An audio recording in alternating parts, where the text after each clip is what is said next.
30 years of technology, BT cotton, the glyphosate gene, and now the dicamba gene, now Lygus around the corner.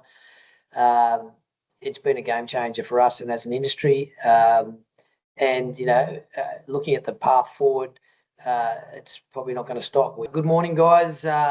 Rob and Susannah Tuck, we farm in the Macquarie Valley, and we've been here for, I think I'm probably fourth generation, so we're nearly local. So when we first started growing cotton, we had no technology.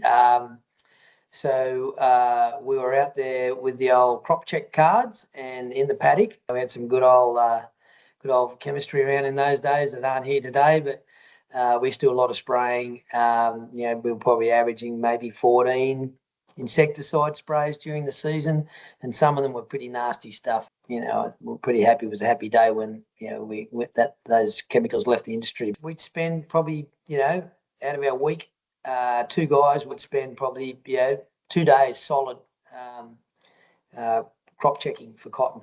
But the crop was rewarding in those days. When the first BT gene became available, which was Ingard, we were definitely sceptical. I mean, it was definitely, the world was talking about genetic modification and how we're all going to die. And so we were definitely skeptics. And then definitely when we put the product in and got in the paddock, we were seeing these huge egg lay pressures and wondering, wow, is this stuff going to work, or do we need to spray it? So we had faith in the product, and it did work. It did work to a point. I mean, if the pressure got really, really big, the threshold was passed, we did have to spray. But we reduced our sprays, say from 14 maybe back to 4 or 5. It was a game changer. Probably the biggest game changer to our management practices. We used to spend our life, putting pre-emergent chemicals into the system to combat against weeds, and we missed it, or it didn't go on right, or we didn't get the proper incorporation, or we didn't get the rain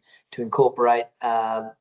We'd missed that opportunity to get those pre-emergents on, and then it was very hard. It was a lot of physical work in cultivating and chippers. We used to spend our life with cotton chippers. It just hasn't all been the technology. It's been those varieties and those breeders that went out on a leg all those years ago and went down a path of elite Australian varieties. And today, as an industry, we lead the world in yields. So that's why we are still here as a cotton industry. That's why we're, ahead of the summer crop game in this country.